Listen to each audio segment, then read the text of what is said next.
Handcuffs clicked shut, cold steel biting into dark skin. Sirens wailed nearby. 2 officers smirked, completely unaware they had just ruined their own lives. Arrogance blinded them. Racism fueled their actions. She stayed silent, eyes burning with quiet fury. This woman wasn't just anyone. She held power they couldn't possibly comprehend. One phone call would soon shatter their careers, strip their badges, and serve brutal, unforgiving justice. Real karma never knocks politely. It kicks down doors.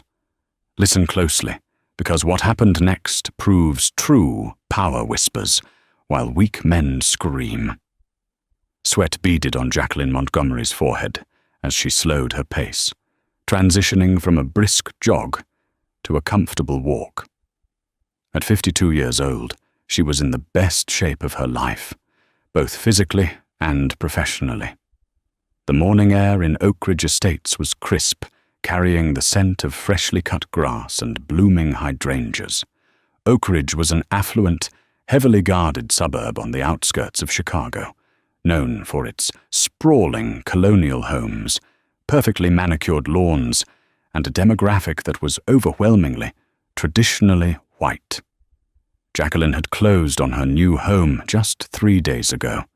It was a stunning 5-bedroom property with a wraparound porch, a reward to herself after a grueling 2-year confirmation process that had culminated in her appointment as the Deputy Chief of the Civil Rights Division for the United States Department of Justice. She had spent her entire career dismantling systemic corruption, fighting in federal courts, and quietly commanding rooms filled with the most powerful legal minds in the country. Here, however, in her grey Lululemon track pants and a simple, sweat-stained university hoodie, she just wanted to be a homeowner enjoying her Saturday morning. She turned up the wide, paved driveway of her new property, pulling the wireless earbuds from her ears. The house was still mostly empty, waiting for the moving trucks scheduled for Monday. Reaching the front porch, she sat down on the top step, stretching her legs and reaching for the aluminum water bottle she had left near the door. She took a deep drink, closing her eyes to enjoy the serene silence of the neighborhood. 2 houses down, behind the heavy silk curtains of a pristine, Victorian-style home, Brenda Walsh was peering through a pair of binoculars. Brenda, a retired real estate agent with too much time on her hands, and the self-appointed neighborhood watch captain, felt a familiar knot of anxiety and indignation tighten in her chest. She saw a black woman in casual clothes loitering on the porch of the vacant Harrison property. To Brenda's prejudiced mind, this wasn't a neighbor taking a rest. This was a scout, a thief, or a squatter casing a high-value home. Without a second thought, Brenda picked up her phone and dialed 911. "Yes, police? I need an officer dispatched to 442 Sycamore Lane immediately," Brenda whispered, her voice trembling with manufactured urgency. "There is a suspicious individual trying to break into a vacant property. Yes, she's sitting on the porch right now. She looks very out of place. Please hurry before she gets inside." 10 minutes later, the tranquility of Jacqueline's morning was violently interrupted by the crunch of heavy tires on gravel. A black and white squad car swerved into her driveway, stopping at a sharp, aggressive angle. The cruiser's lights weren't flashing, but the sudden, dominating presence of the vehicle was designed to intimidate. Out stepped Officer Bradley Jenkins. Jenkins was a 15-year veteran of the force, a man whose thick neck, buzz cut, and mirrored aviator sunglasses gave him the look of a military contractor rather than a community peacekeeper. He was notorious in the precinct for his short fuse and his absolute intolerance for anyone who didn't immediately bow to his authority. Emerging from the passenger side was Officer Tommy Kowalski, a rookie barely out of his 20s, looking nervous and eagerly watching his senior partner for cues. "Hey, you there!" Jenkins barked, his voice booming across the quiet lawn as his hand rested comfortably on his utility belt, inches from his service weapon. Jacqueline opened her eyes, startled but not panicked. She looked at the two officers marching up her walkway. "Good morning," she said calmly, remaining seated on the porch step. "Can I help you, gentlemen?" "Stand up, please," Jenkins ordered, closing the distance until he was towering over her. He didn't say it like a request. He said it like a warden addressing an inmate. "What are you doing here?" Jacqueline slowly stood up, her posture instantly shifting from relaxed to commanding, a muscle memory developed over decades in courtrooms. "I'm cooling down from a run. Is there a problem, officer?" She glanced at his chest. "Officer Jenkins." "The problem is this house is vacant," Jenkins sneered, looking her up and down with undisguised contempt. "We got a call about a suspicious person trying to gain entry. You don't look like you belong in this neighborhood. So I'm going to ask you one more time, and you'd better give me a straight answer. What are you doing here?" Jacqueline felt the familiar, exhausted sting of racial profiling.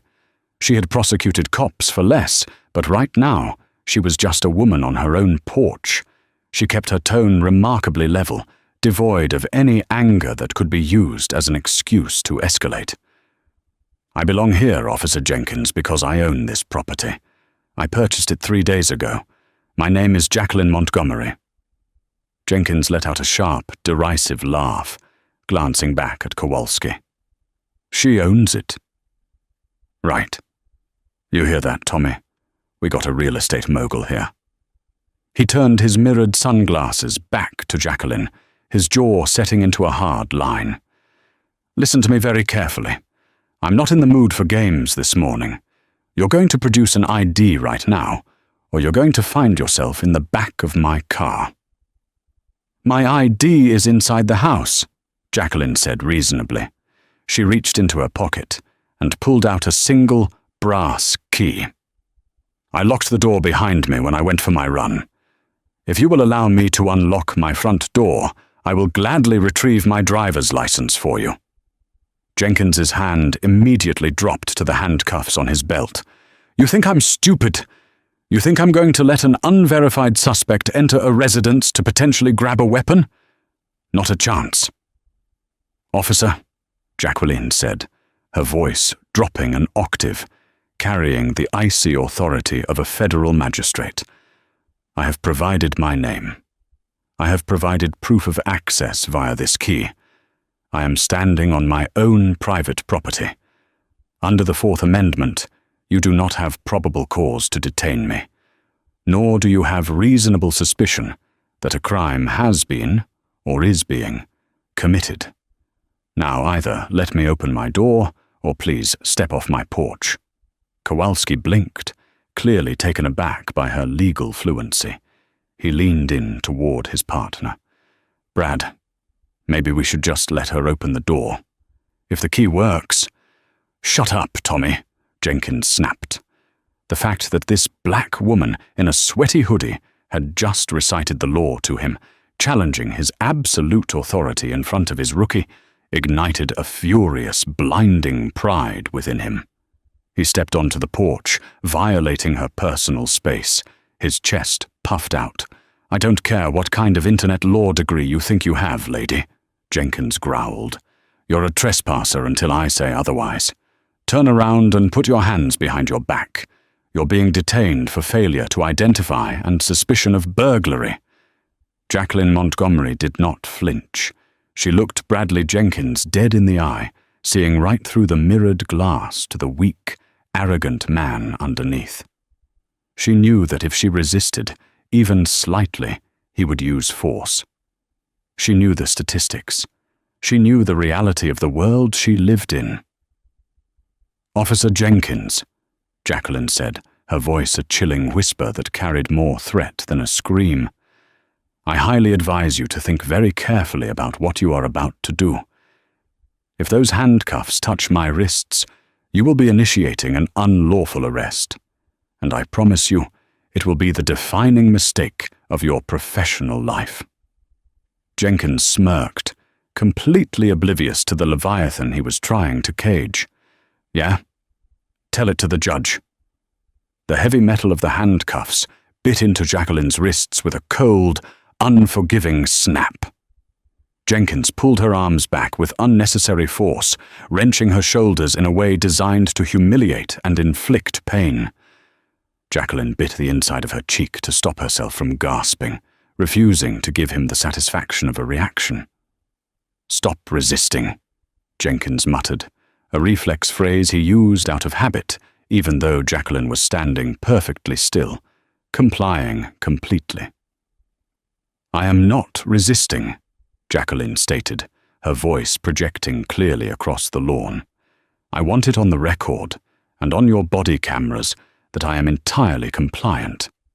I also want it on the record that you are falsely arresting me on my own property, without verifying my identity, despite my offering a key to the residence." Yeah, save your breath," Jenkins mocked, turning her roughly around by the bicep. "Tommy, pat her down for weapons." Kowalski hesitated. He was young, green, and the creeping realization that they might be making a colossal error was beginning to settle in his stomach. The woman didn't act like a burglar. She acted like a commanding officer. "Brad, are you sure about this?" Kowalski whispered, stepping closer. "She doesn't have any bags, no tools. It's broad daylight. Maybe we can run her name through dispatch first?" "I said pat her down, Kowalski. That's an order," Jenkins barked, his face flushing red. Reluctantly, Kowalski stepped forward. "Ma'am, I'm going to pat down your pockets," he said, his voice lacking the aggressive edge of his partner. "Go ahead, Officer Kowalski," Jacqueline said, memorizing his name from his badge. "You will find a cell phone in my right pocket and nothing else. No weapons, no stolen goods." Kowalski patted her down quickly and awkwardly, pulling the smartphone from her pocket.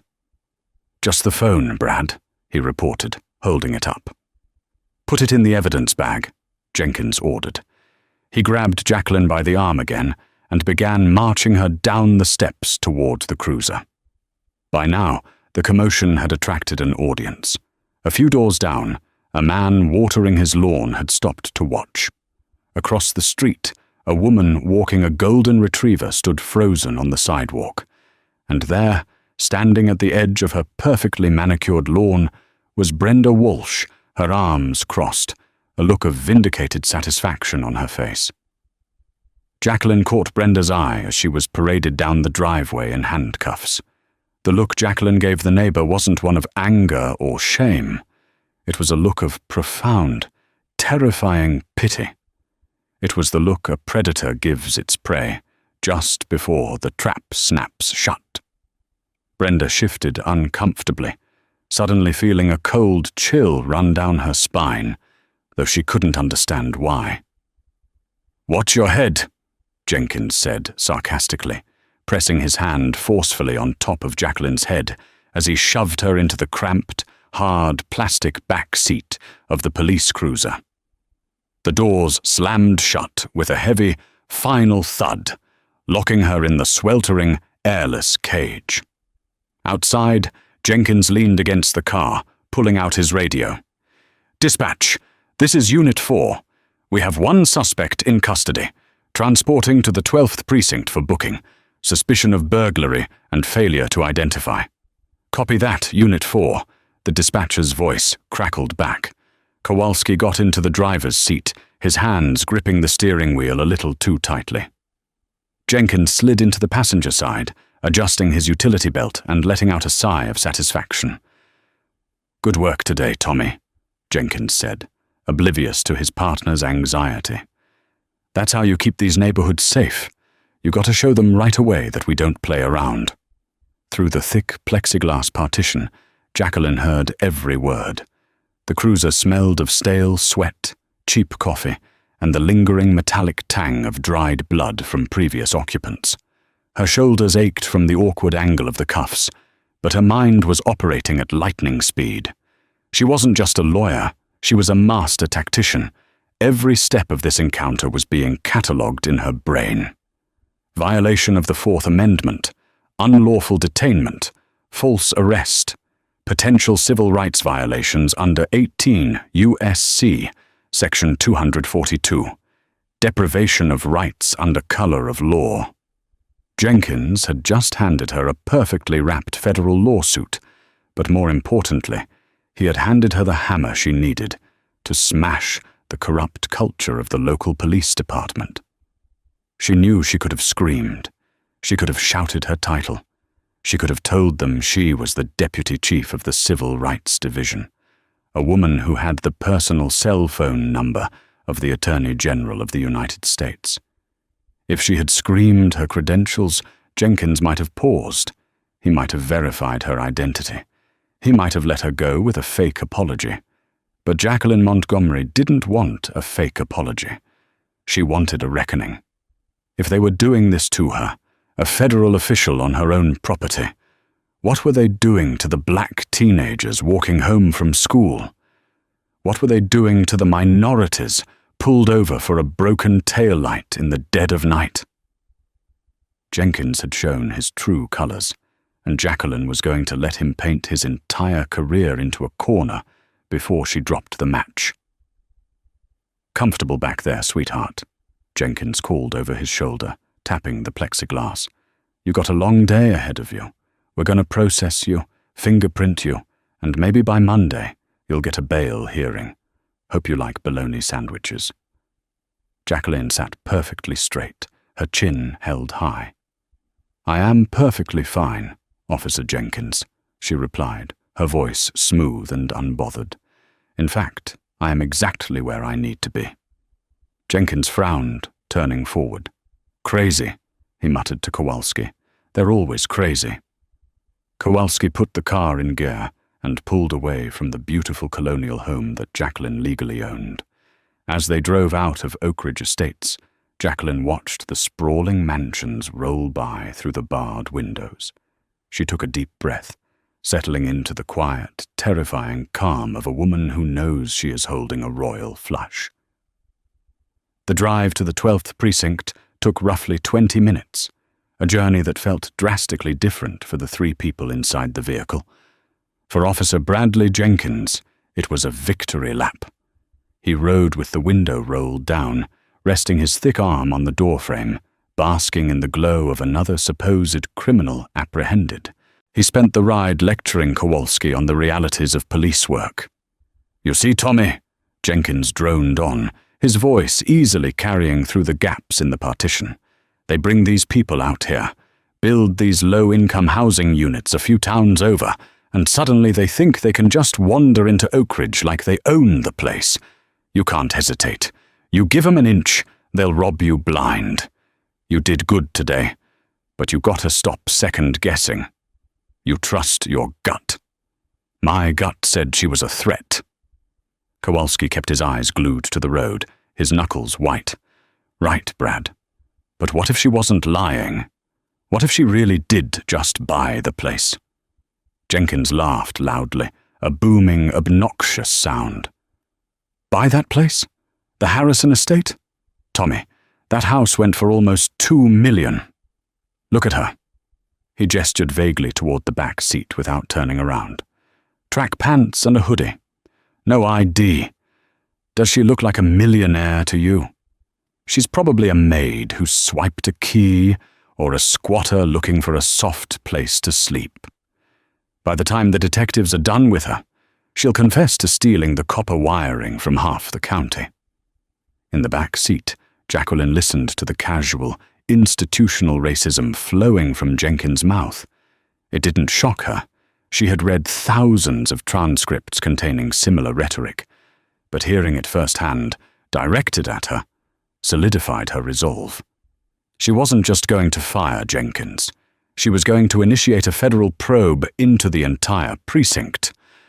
"Officer Kowalski," Jacqueline spoke up suddenly, her voice slicing through the thick air of the cruiser. Kowalski jumped slightly, glancing at her in the rearview mirror. Yes?" "I couldn't help but notice you seemed hesitant earlier," Jacqueline said calmly, speaking directly to his reflection. "I appreciate your instinct to verify my identity before escalating. It shows you have a conscience. I suggest you hold on to that. It might be the only thing that saves you when the dust settles." "Hey!" Jenkins barked, slamming his palm against the plexiglass. "Keep your mouth shut back there. You don't talk to my partner. You speak when spoken to." "I am merely offering him some professional advice, Officer Jenkins," Jacqueline replied smoothly. "Since you are so intent on providing him with an education today, I thought I would contribute to the curriculum. Lesson 1. Qualified immunity does not protect an officer who knowingly violates clearly established constitutional rights." Jenkins turned entirely in his seat, glaring at her through the plastic barrier. "What did you just say?" "I am citing the legal standard for qualified immunity," Jacqueline said, smiling a thin, humorless smile. "I'm sure a veteran officer like yourself is intimately familiar with Harlow versus Fitzgerald, or perhaps Manel versus Department of Social Services, regarding municipal liability for the unconstitutional actions of its employees. Since you are currently depriving me of my liberty without probable cause, these precedents are going to become very relevant to your life very soon." Jenkins's face turned a deep, mottled shade of purple. The legal jargon confused him, but the condescending, educated tone infuriated him.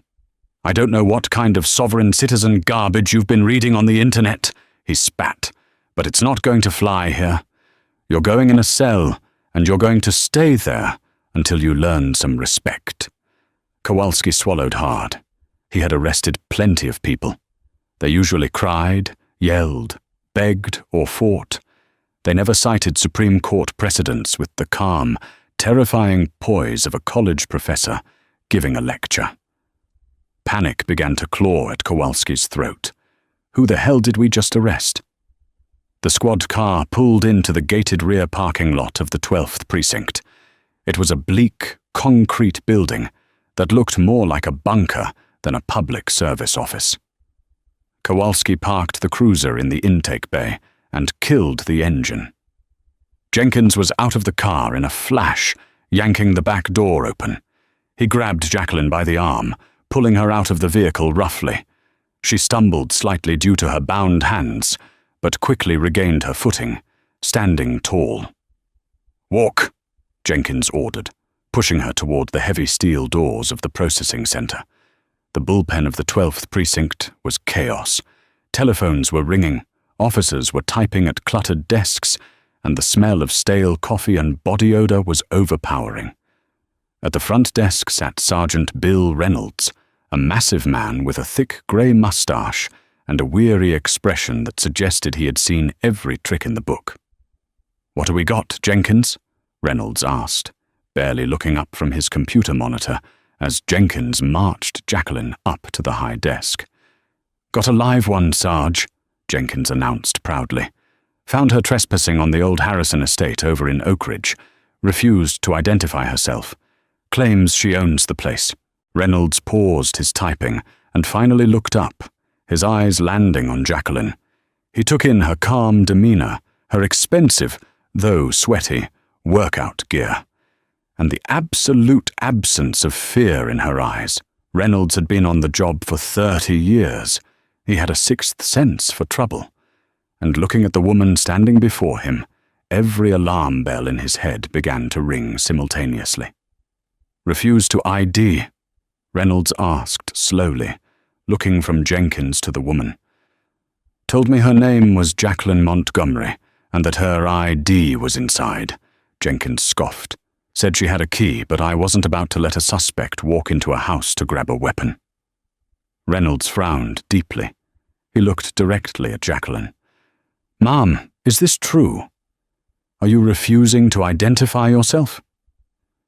"Sergeant," Jacqueline said, her voice echoing slightly in the busy room, causing several nearby officers to stop what they were doing and listen.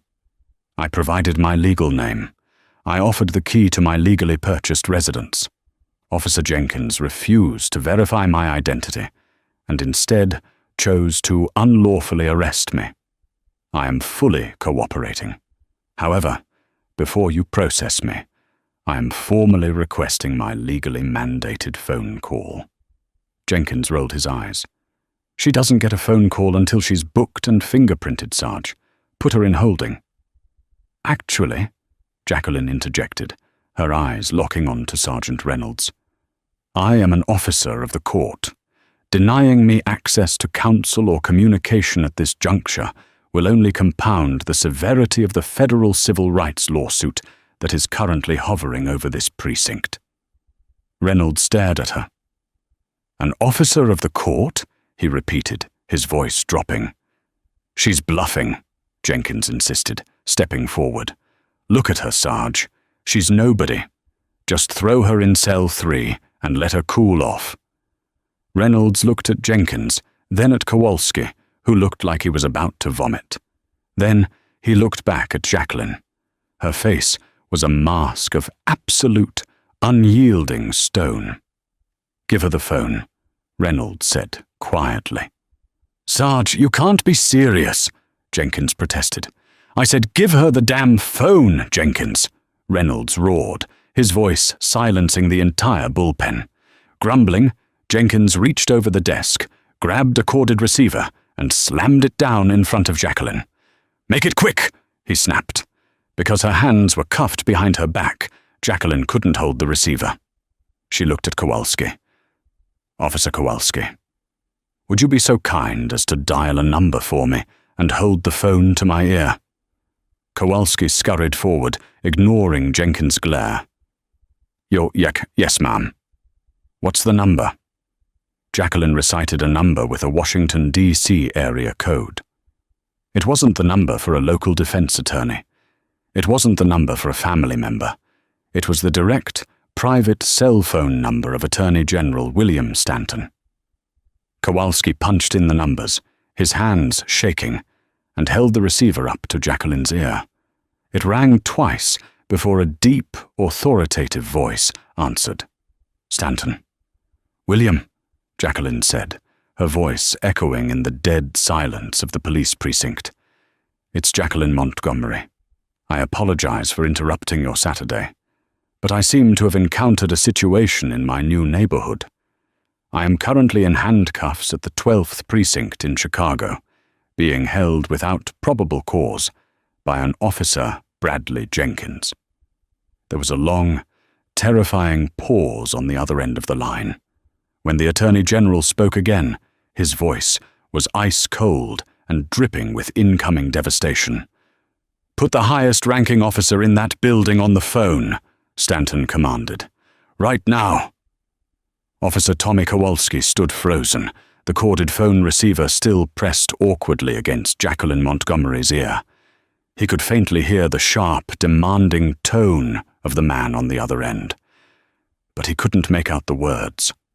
What he could see, however, was the immediate, terrifying change in Jacqueline's posture.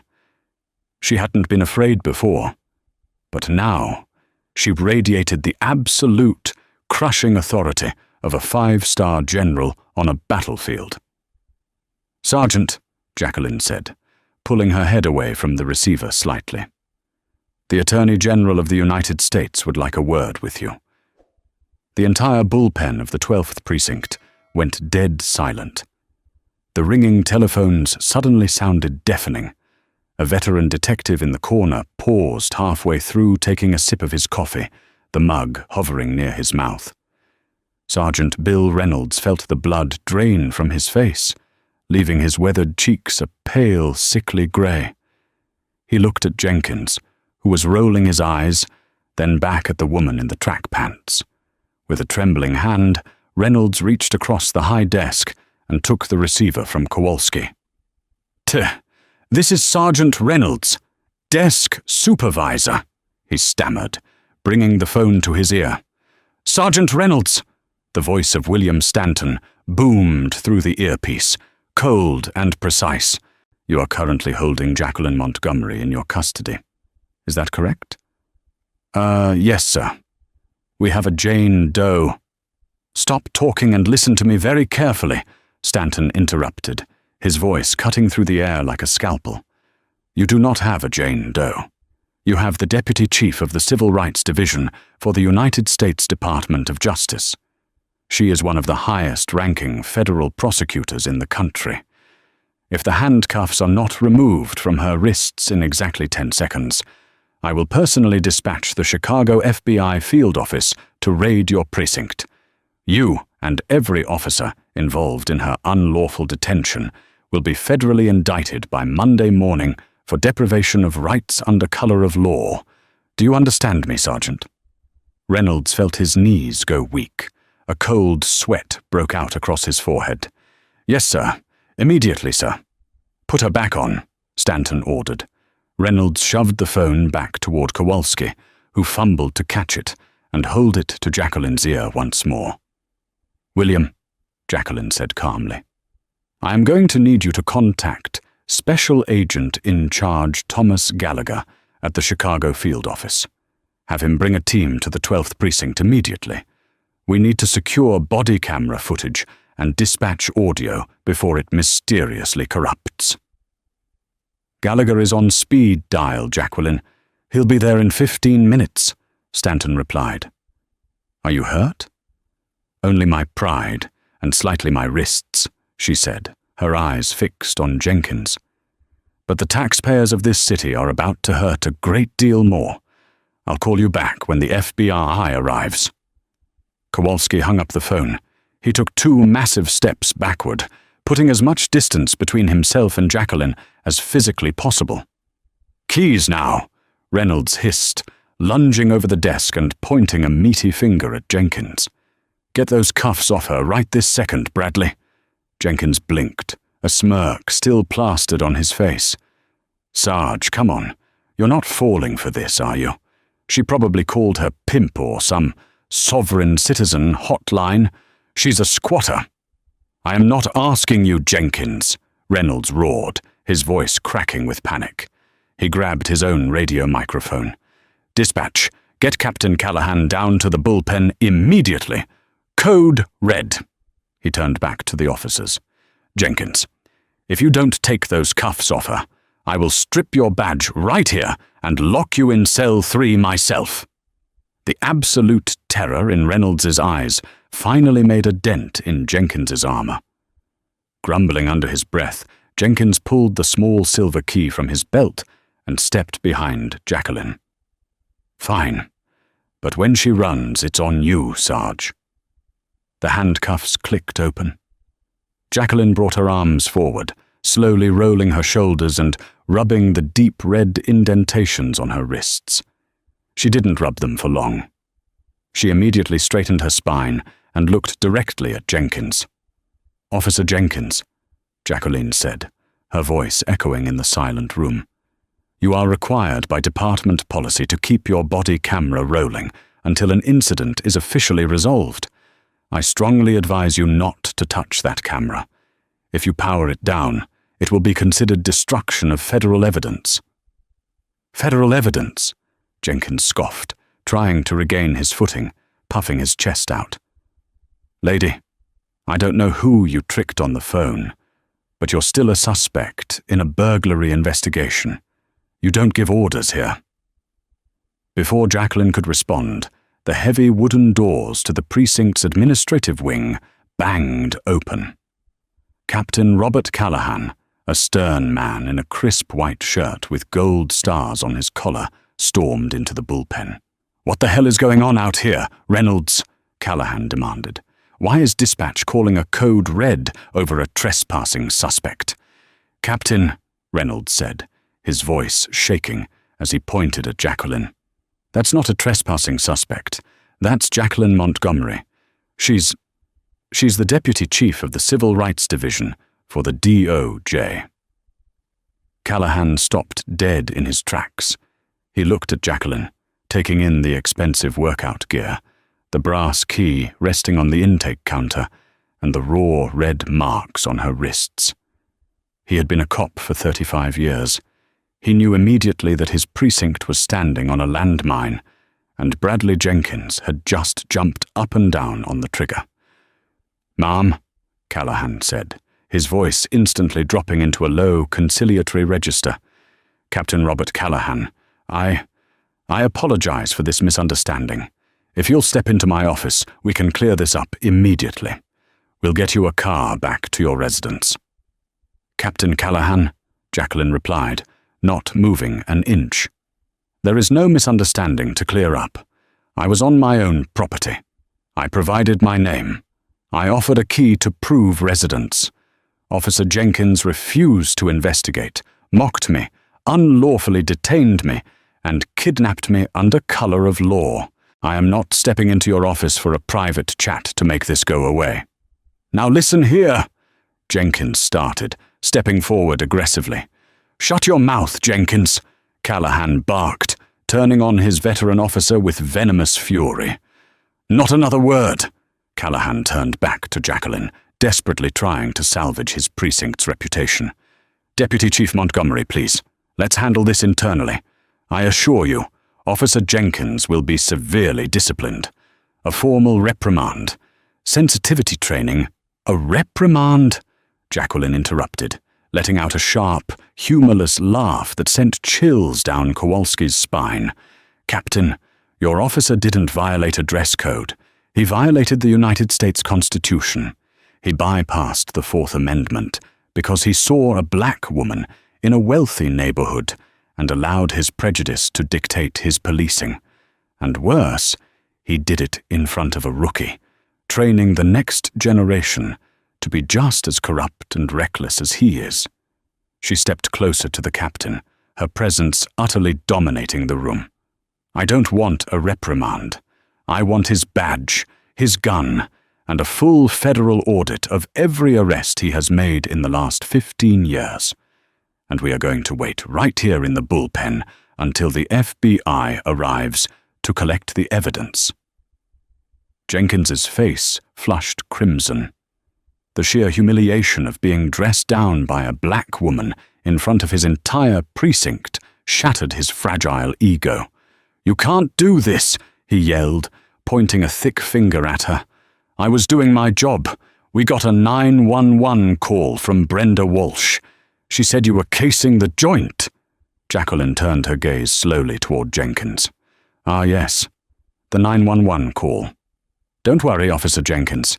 The FBI will be visiting Brenda Walsh this afternoon regarding the federal statute on filing false reports and swatting. But she is a civilian. You are an officer of the law. You took an oath, and you chose to betray it." True to the Attorney General's word, it took exactly 14 minutes for the heavy glass doors of the 12th Precinct to slide open, admitting a tidal wave of federal authority. Special Agent in Charge Thomas Gallagher, a tall, impeccably dressed man with sharp features and a no-nonsense demeanor, strode into the bullpen. He was flanked by 4 FBI agents wearing dark windbreakers with the bright yellow letters FBI emblazoned on the back. "Secure the perimeter." "Nobody leaves the bullpen," Gallagher ordered his agents before walking directly up to Jacqueline. He extended a hand. "Deputy Chief Montgomery, I'm S.A.C. Gallagher. The Attorney General briefed me. Are you all right?" "I am fine, Agent Gallagher," Jacqueline said, shaking his hand firmly. "Thank you for your prompt arrival. We have a time-sensitive evidence collection to conduct." Captain Callahan stepped forward, sweating profusely. "Agent Gallagher, this is highly irregular. This is a local jurisdiction matter. We are conducting an internal affairs review as we speak." Gallagher didn't even look at the captain. He pulled a folded piece of paper from his inner jacket pocket and slapped it onto the intake desk. "Federal warrant, Captain. Signed by a federal judge 10 minutes ago. We are seizing the body camera footage of Officers Jenkins and Kowalski, the dash cam footage from Unit 4, and the complete audio logs of the 911 dispatch regarding 442 Sycamore Lane. Furthermore, we are initiating an immediate civil rights investigation into this precinct." Jenkins laughed, though the sound was hollow and bordering on hysterical. "A federal warrant? Over a trespassing call? You people are out of your minds. The union is going to have a field day with this. I have qualified immunity." Jacqueline turned to Jenkins, her eyes narrowing. "You clearly didn't listen to my lecture in the cruiser, officer. Qualified immunity only protects you from civil liability if your actions didn't violate clearly established statutory or constitutional rights of which a reasonable person would have known. Arresting a homeowner on their porch without probable cause, refusing to look at their key, and denying them due process is the textbook definition of a violation. Your immunity is gone. The union cannot save you from federal criminal charges." "Agent Miller," Gallagher signaled to one of his team members, "download the body cam footage right now. Play it on the precinct monitor.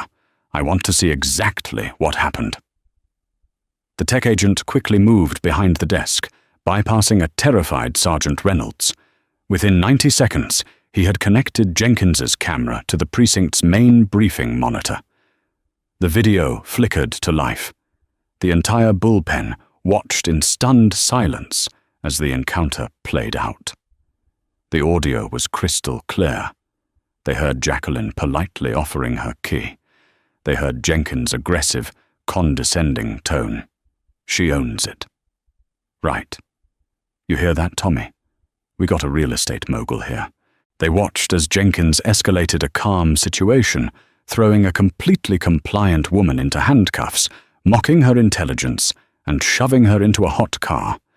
They heard the casual racism in the cruiser, the dismissive comments about low-income housing, and his explicit orders to Kowalski to ignore proper verification protocols. When the video finished playing, the silence in the precinct was heavy enough to crush bone. Captain Callahan closed his eyes, rubbing his temples. He knew it was over. The liability alone would bankrupt the city, but the political fallout would cost him his pension. "Officer Jenkins," Captain Callahan said, his voice exhausted and hollow. "Hand over your badge and your service weapon." "What? Cap, you can't be serious!" Jenkins shouted, taking a step back, his hand instinctively dropping to cover his holster. Several police officers in the room immediately tensed, and the FBI agents subtly shifted their stances, hands resting near their own weapons.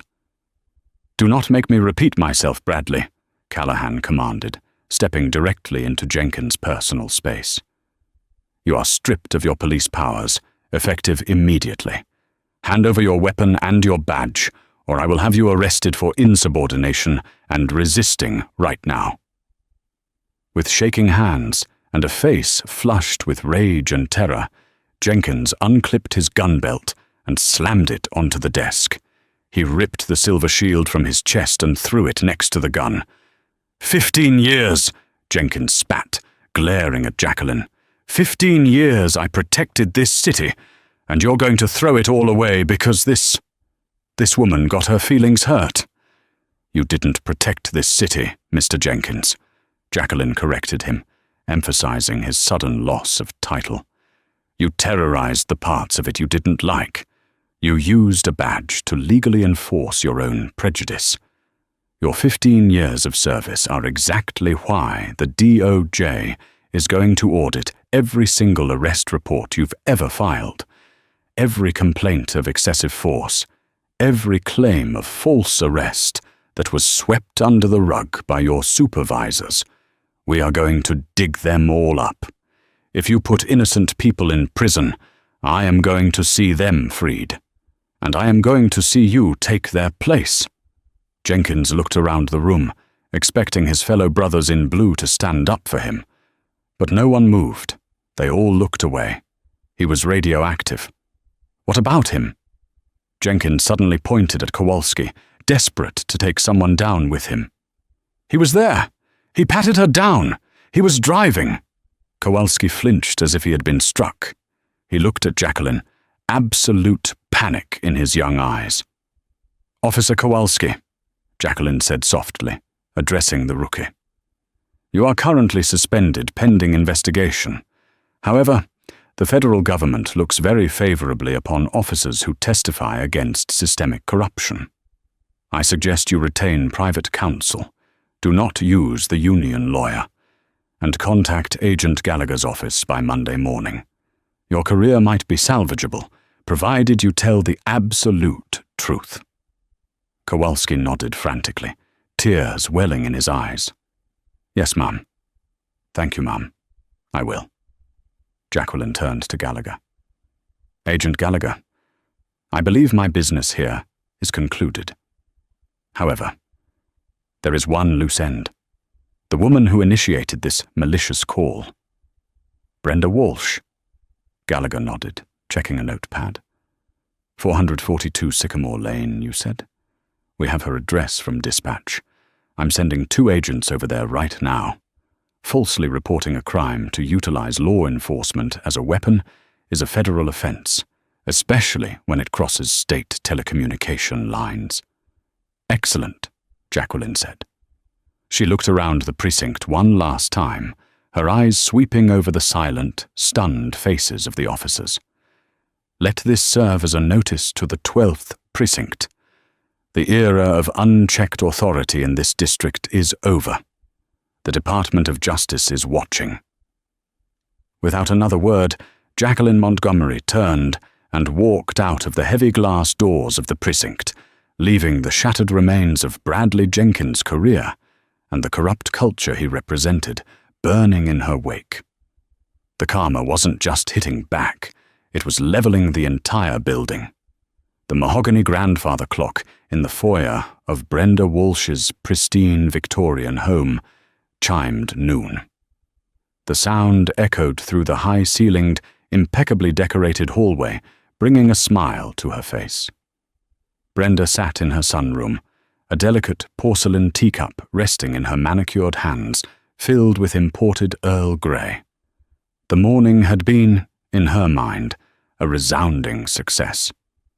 She had watched through her binoculars as the police cruiser hauled away the trespasser. Brenda felt a deep, intoxicating surge of civic pride. She genuinely believed she was the ultimate guardian of Oak Ridge Estates, the thin line of defense between her affluent, serene neighborhood and the chaotic, undesirable elements of the outside world. She had already drafted a long, self-congratulatory post for the neighborhood's private Facebook group, detailing her vigilance and reminding everyone to stay alert. Brenda took a delicate sip of her tea, gazing out the bay window at her perfectly trimmed rose bushes. She was just contemplating whether to call her husband, Richard Walsh, a prominent commercial real estate developer, to brag about her morning, when a pair of sleek, jet-black Chevrolet Tahoes with tinted windows rolled silently down Sycamore Lane. They didn't park on the street. They pulled directly into her wide, circular brick driveway, blocking any possible exit. Brenda frowned, lowering her teacup. "Who on earth?" she muttered. Her immediate thought was that Richard had sent a private car, or perhaps these were prospective buyers looking for directions. She smoothed out her cashmere cardigan, patted her perfectly sprayed blonde hair, and walked toward the heavy oak front door. Before she could even reach for the brass handle, a sharp, authoritative knock rattled the wood. It wasn't the polite tap of a delivery driver. It was the heavy, rhythmic pounding of law enforcement. Brenda opened the door, plastering a polite but condescending smile on her face. "Can I help you, gentlemen?" Standing on her porch were 2 large men in dark suits, their lapels adorned with subtle but unmistakable enameled pins. Over their crisp white shirts, they wore dark windbreakers with the bright yellow letters FBI emblazoned across the chest. "Brenda Walsh?" the agent in the front asked. His voice was flat, devoid of the deference Brenda was accustomed to receiving. His name tag read, Agent Reyes. Brenda's smile faltered, replaced by a look of profound confusion. "Yes, I am Brenda Walsh. Is there a problem? If this is about the woman from across the street this morning, I've already spoken to the local police. Officer Jenkins handled it beautifully. I'm the one who called 911. We are fully aware that you initiated the 911 call, Mrs. Walsh, Agent Reyes said, not breaking eye contact. He did not smile. He did not relax his posture. I am Special Agent Reyes, and this is Agent Thompson with the Federal Bureau of Investigation. We are here executing a federal warrant regarding your communications this morning. Brenda let out a short, nervous laugh, crossing her arms defensively. A federal warrant? Over a neighborhood watch tip? That is utterly ridiculous. I am a decorated member of the Homeowners Association. I was doing my civic duty. You should be thanking me for keeping this community safe. Agent Thompson stepped forward, pulling a folded document from his jacket. Mrs. Walsh, doing your civic duty requires observing a crime. The woman you reported, Jacqueline Montgomery, is the legal owner of that property. She is also the Deputy Chief of the Civil Rights Division for the United States Department of Justice. You did not observe a crime. You observed a black woman on a porch and subsequently fabricated a narrative of suspicious, criminal behavior to weaponize a police response. The blood completely drained from Brenda's face. The porcelain teacup, which she had absent-mindedly carried with her, slipped from her trembling fingers and shattered against the slate floor of the foyer, spilling brown liquid across the expensive rug. The Department of Justice? Brenda stammered, her voice dropping to a horrified whisper. Her mind raced, desperately trying to comprehend the sheer magnitude of her mistake. No, that's impossible. She was wearing sweatpants. She didn't look like she belonged there. Your personal prejudices do not dictate federal law, Mrs. Walsh, Agent Reyes said, his voice dropping into a chillingly professional register. Under 18, U.S.C. Section 1001, making materially false, fictitious or fraudulent statements to law enforcement is a federal crime. Furthermore, swatting, initiating a false emergency response that endangers the life of a victim, carries severe federal penalties. You can't do this! Brenda suddenly shrieked, the polished facade of the wealthy socialite cracking completely, revealing the panicked, entitled woman underneath. My husband is Richard Walsh. He golfs with the mayor. You are making a terrible mistake. The only mistake made today was yours, Mrs. Walsh, Reyes replied calmly. He reached to his belt and unclipped a pair of heavy, stainless steel handcuffs. Brenda Walsh, you are under arrest for federal telecommunications fraud and filing a false report to law enforcement. Turn around and place your hands behind your back. No, Brenda screamed, backing away into her foyer, her high heels crunching on the broken porcelain. I am not a criminal. I live in Oak Ridge Estates. I have rights. Agent Thompson stepped over the threshold, easily closing the distance. He grabbed Brenda by the arm, spinning her around with practiced, undeniable force. Ma'am, do not resist. You are making this worse for yourself. The cold steel of the handcuffs clicked shut around Brenda Walsh's wrists, biting into her skin, an exact poetic mirror of the pain she had inflicted upon Jacqueline Montgomery just hours earlier. As Agent Reyes marched Brenda out of her front door, the neighborhood that she had fought so fiercely to protect was watching. The man across the street who had watered his lawn earlier was now standing at the edge of his driveway, his mouth hanging open. The woman with the golden retriever had returned, watching in stunned silence as the self-appointed queen of Oak Ridge Estates was paraded down her brick driveway in federal custody, weeping hysterically, her designer cardigan slipping off her shoulder. Karma had not just knocked on Brenda's door, it had brought a federal warrant and dragged her out in broad daylight.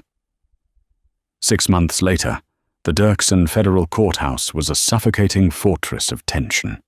Inside Courtroom 14, the air felt heavy with impending doom. At the defense table sat Bradley Jenkins, a shriveled ghost of the arrogant predator who had strutted across Jacqueline's lawn. He had lost 30 pounds. His tailored suit hung off his slumped shoulders like a borrowed sheet. Beside him, his high-priced attorney, Robert Fitzgerald, stared at the floor, knowing the battle was already lost.